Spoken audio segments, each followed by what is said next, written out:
really important. So let me give some advice for everyone. And I also understand that my tone may be a little bit biased. And then you could also ask some questions. So like I said, everybody, there's tons of data and research that a school is test optional is the most equitable way of doing that. And when a college does research on that, they're saying that the kids, like let's look at Bates College and Bowdoin College in May, who's been doing it the longest. Their kids who go without the test, but still have amazing accomplishments, have graduated from college, which I think is really a better test of admissions versus just getting in, than kids with high test scores. You got a well-rounded solid person who's basically, I'm going to say it, kicking ass in life. That's the score I like. But what's happening, guys, and for Mia and for the class of 23, deep breaths. It's kind of like when you have one parent said yes, you could go to the party, and you're waiting for parent two to say yes as well, because you need both. And what's happening, colleges are waiting for their bosses to look at more data to decide historic measures. Like for Cornell to say they're going to be test option for so many years. Caltech, a top engineering school in California, is test-free for a couple of years because they like what they're seeing. Because people are focusing so much on a number versus being innovative with experimenting on being great future engineers. So the decisions are coming. And my professional opinion, not my personal, my professional opinion is that a majority of colleges, and there's a good chunk right now, will continue being test optional. So for those of you guys know, UCs are still going to be test free for the class of 23 and moving forward. There are some schools that will stay requiring a test. Georgetown Board loves the tests.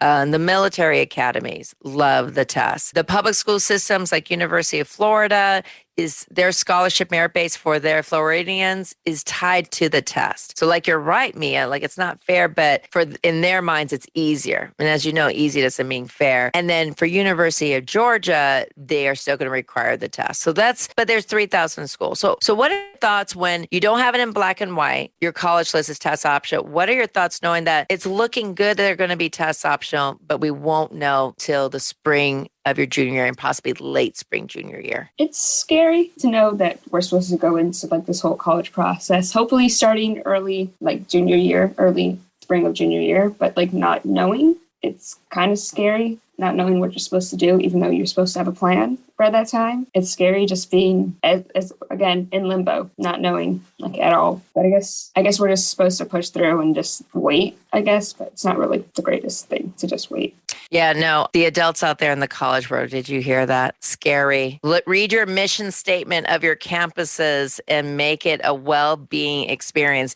I interviewed, they'll be coming up some podcast shows after they're produced from class of 2020. Who did all the testing and all that stuff. And you know what they were saying when they're in college? What do you think if you had to guess, what's one thing that they guessed on? Like, what's one thing like, oh my God, college is so different because it's what? Like online? Like what? No. They were in person. Like, well, what's one thing you hope college would be when you first get there? Let's put it that way. Fun, safe. And you know what you're actually kind of right. The safe part is they were feeling less stress in college their freshman year during a pandemic and into their sophomore year. They were saying, like, I'm quoting, I asked 3 students from class 2020-21 from your same high school, 3 different campuses, and they said, I can't believe I survived senior year. And so, as Mia is saying, I'm going to decide to determine to go doing the college process. Hopefully this podcast will decide whether you're by yourself in this process or you have a whole bunch of adults telling you a million different things. Everyone's in either where. Just decide to do, right? Not to try. And I think the thing is find that ally of that correct information. And that ally is, Mia, what do I usually tell everyone? Like, if you're not sure, check with who. Who's the one person about the college process that's going to give you in black and white the correct information? That's not from your high school. Not from your high school, with the college. Exactly. Thank you.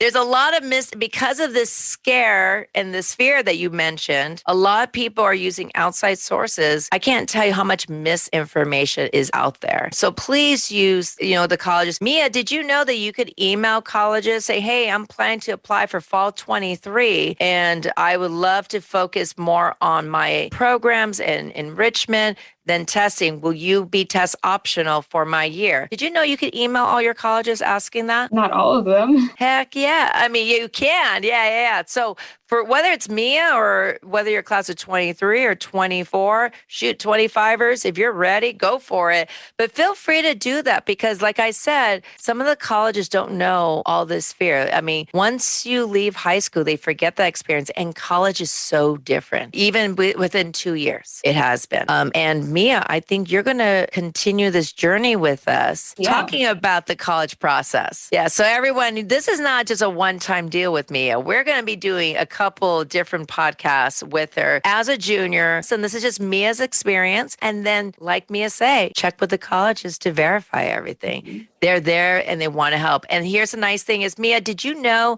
that more colleges, because of the pandemic, somebody said, don't leave a good pandemic to waste, right? So now colleges are continuing doing virtual tours, continuing doing virtual panels. You can meet with the college rep who's going to review your application virtually on Zoom. Did you know you could do that? No. Yeah. So whether you go to private, public, urban, rural high school, reach out. Yes, you need that Wi-Fi. Libraries, keep those libraries open with good Wi-Fi out there. And if you need help, just ask. And if one door closes, just knock on and get on another one. All right, Mia, any last words of wisdom you want to share, whether it be for the class of 23 or any of our other listeners? Stay safe and work hard. Stay safe. And don't forget to have fun. Yes, fun. Yes, also and fun. Sleep. Yes, sleep is very important. Hydrate. Yeah. Oh, hydrate. Yes. Okay. I just drank coffee, so I have to drink some water. Okay. Everyone, until next time, thank you, Mia, so much for being part of the show. And what an honor. What an honor. Thank you, Mia. All right. To College for All, where nothing is impossible unless you think it is impossible. This is AMV bringing you information about college and beyond.